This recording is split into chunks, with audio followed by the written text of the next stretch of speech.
हरियाणा सरकार के डीएमईआर विभाग के द्वारा अभी 6 नवंबर को जो एमबीबीएस विद्यार्थियों की बॉन्ड और फीस की जो घातक पॉलिसी सरकार ने नोटिफाई की है, हम पीजीआई रोहतक के एमबीबीएस के विभिन्न वर्षों के छात्रों ने एक प्रयास किया है कि आम जनता को इस पॉलिसी में क्या है और इस पॉलिसी के प्रदेश की पूरी शिक्षण व्यवस्था पर क्या प्रभाव होंगे वो सरल भाषा में समझाए जाएं, क्योंकि चिकित्सकों की समस्या आम तौर पर आम जनता, आम लोगों के समझ में नहीं आती। वो इसे सिर्फ ना समझने की वजह से दरकिनार कर देते हैं। इसलिए हम पूरा प्रयास करेंगे कि आपको ये समझा पाएँ कि ये पॉलिसी क्या है, इस पॉलिसी के क्या दुष्प्रभाव होंगे।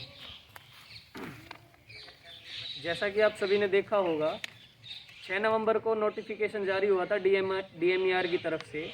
उसके अंदर बताया गया था कि एमबीबीएस छात्र जो भी हरियाणा के अंदर एडमिशन लेंगे एमबीबीएस कोर्स में, उन सभी की फ़ीस 10 लाख होगी।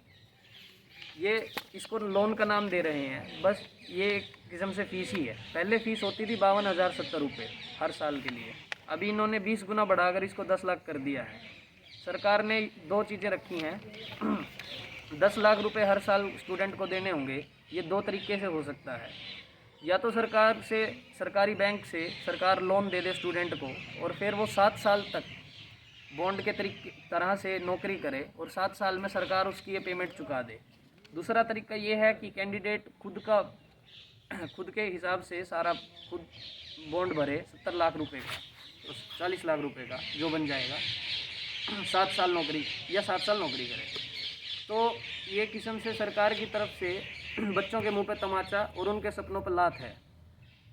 अभी जो ये पॉलिसी निकाली है ये बहुत ही गलत है। कोई भी गरीब बच्चा इतना अफोर्ड नहीं कर सकता। जैसा कि आप सभी, कोई भी आपका रिश्तेदार पढ़ रहा हो या पहले पढ़ते हुए बच्चे हैं, पहले फ़ीस होती थी 50,000, मिला करके उसका साल का खर्चा लगभग 1.5 लाख के आसपास आ जाता है। 23,000 रुपये हॉस्टल के। इसके अंदर भी बच्चों को लोन लेना पड़ जाता है। स्टूडेंट लोन करा के रखते हैं बहुत सारे बच्चे। अब जब 1.5 लाख रुपए में वो स्टूडेंट लोन करा रहा है, तो जब 40 लाख रुपए भरने होंगे, एक साल के 10 लाख भरने होंगे, वो इतने पैसे कहाँ से लाएंगे? ये कोई हरियाणा के अंदर एडमिशन लेने का सोचेगा भी नहीं। तो चल कंटिन्यू कर दो। यहाँ पे ध्यान देने वाली बात यह है कि इस समय हरियाणा में बेरोजगारी चरम सीमा पे है। चाहे वो मेडिकल फील्ड हो, चाहे इंजीनियरिंग हो, चाहे कोई भी नौकरी हो, सरकार के पास रोजगार नहीं है। सरकार को ये बात अच्छे से पता है, इसीलिए सरकार ने इस पॉलिसी में अपने बचाव के लिए ये साफ कर दिया है कि जो भी एमबीबीएस ग्रेजुएट होंगे उनको रोजगार देना प्रदेश सरकार की जिम्मेदारी नहीं होगी। उनको रोजगार उसी तरह लेना पड़ेगा जिस तरह हर सामान्य अभ्यर्थी लेता है। इस पॉलिसी के विद्यार्थियों, शिक्षण व्यवस्था, सरकारी कॉलेजों की स्पिरिट, पब्लिक फंडेड एजुकेशन समेत पूरी हायर एजुकेशन व्यवस्था को नष्ट नाबूद करने का सरकार ने मसौदा बनाया है। इसमें समस्या क्या है असलियत में, वो हम आपके को अभी अवगत करा देते हैं। इसमें समस्या यह है कि जैसे हम पहले ही सरकारी पदों की संख्या बहुत ही कम है, ऊपर से हर साल अपने यहाँ पे 1100 सरकारी से और 1700 के आसपास विद्यार्थी ग्रेजुएशन करते हैं। हमें सबको पता है कि इतनी सारी वैकेंसीज गवर्नमेंट में नहीं है, तो 90% जो बच्चे ग्रेजुएशन करेंगे, जो एमबीबीएस पास कर लेंगे, वो बेरोजगार रहेंगे। तो उन सबको अपना जो बॉन्ड की जो अमाउंट बता रहे हैं 40 लाख, वो खुद भरनी होगी और इंटरेस्ट के साथ ये अमाउंट 40 लाख से कहीं ज़्यादा हो जाएगी, क्योंकि एक सामान्य इंसान या कोई पैसे वाला भी, अमीर इंसान भी अफोर्ड करने के लिए 2 बार सोचेगा कि इतने पैसे कहाँ से लाएं और क्यों लाएं। तो जो निचले वर्ग के लोग हैं उनके लिए तो एमबीबीएस करना बहुत ही कठिन और असंभव काम हो जाएगा। हर साल पता है कि 300 से 400 वैकेंसी होती है, उतने लोगों को, उतने बच्चों को ही नौकरी मिल पाएगी, उनका सरकार पैसा ही भर देगी। लेकिन सरकार ने 2 ऑप्शन दे रखे हैं कि इसमें है कि अगर आपको जॉब मिलती है तो सरकार आपका इंटरेस्ट के साथ में 7 साल के अंदर आपकी इंस्टॉलमेंट से आपका लोन रीपे कर देगी। लेकिन इसमें दिक्कत ये है कि जब सरकार लोन दिलवा के खुद ही रीपे कर रही है, तो उसके लिए अपना समय क्यों नष्ट कर रही है? उसको कहीं और अपने समय को लगाए, पॉलिसीज़ बनाए जिससे कि रोज़गार पैदा हो हर फील्ड में और हमारा जो पीएचसी, सीएचसी, उस पर इंफ्रास्ट्रक्चर बढ़े। दूसरा ये है कि सरकार, अगर सरकारी नौकरी नहीं मिलता, जो कि 90% लोगों को नहीं मिलेगी, तो उसमें फ़ीस कैसे भरनी होगी? उसमें फ़ीस 10 साल हर लाख की है।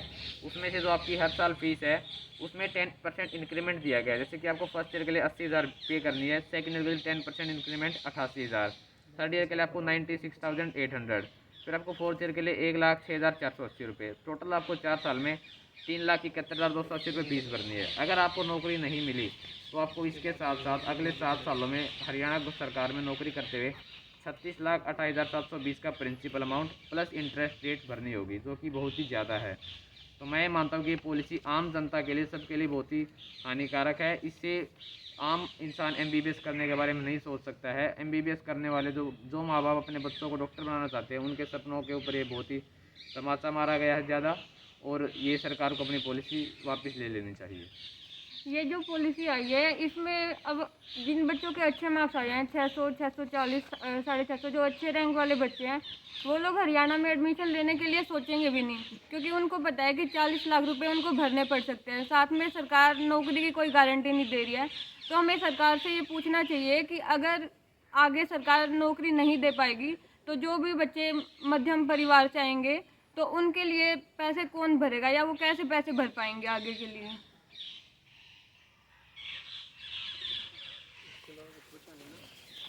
अगर राज्य सरकार ये चाहती है कि MBBS के जो ग्रेजुएट्स हैं उनका रुझान सरकारी सेवाओं की तरफ बढ़े, तो सरकार को सरकारी सेवाओं में काम करने का माहौल, डॉक्टरों को समय पर वेतन और उन्हें उचित सम्मान देने के बारे में सोचना चाहिए।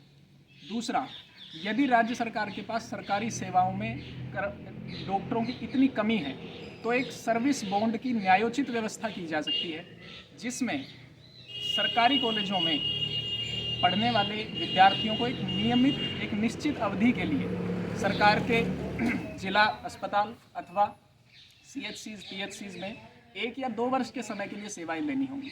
अगर वो ऐसा नहीं करते तो सरकार उनसे एक न्यायोचित रीजनेबल अमाउंट का बॉन्ड बना सकती है, जो कि देना किसी भी व्यक्ति के लिए संभव है। इस वीडियो के माध्यम से हम हरियाणा के सभी मेडिकल कॉलेजेस से, आज ये PGIMS में आज हमने अपनी तरफ से प्रयास किया है, हम रिक्वेस्ट करेंगे BPS Khanpur Kala, Shaheed Hasan Khan Mewati college Mewat, ESIC Faridabad, Maharaja Agrasen medical college Agroha और Kalpana Chawla government medical college Karnal के विद्यार्थियों से, सीनियर्स से, जूनियर्स से, कि अपने स्तर पर वहाँ पे प्रयास शुरू करें। जब तक एक प्रदेश व्यापक आंदोलन सरकार की DMER हरियाणा की इस नीति के खिलाफ नहीं होगा, तब तक सरकार नहीं सुनेगी। राज्य सरकार को ये पॉलिसी तुरंत प्रभाव से वापस लेनी होगी, वरना विद्यार्थी समुदाय ये चेतावनी देता है कि प्रदेश व्यापक सड़कों पर MBBS के विद्यार्थी अपना काम छोड़कर, अपनी क्लिनिकल पोस्टिंग छोड़कर इसके विरुद्ध में उतरेंगे, क्योंकि हमारे पास पैसा नहीं है।